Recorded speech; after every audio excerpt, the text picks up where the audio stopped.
Paulit-ulit ang linya. Takot daw ang mga anti-Duterte dahil sigurado na raw ang panalo ni Sara sa 2028. Kaya raw may samut-saring kaso at impeachment.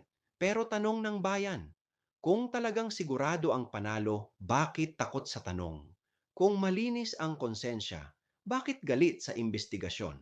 Sa demokrasya, ang kaso at impeachment ay hindi bunga ng takot. Iyan ay mekanismo ng pananagutan. Ang tunay na takot ay hindi sa kandidato, kundi sa katotohanang maaaring lumabas kapag may nagtanong. Ang pananampalataya ay malinaw. Ang matuwid ay hindi natitinag ng pagsusuri. Ang may tinatago ang unang sumisigaw ng paninira.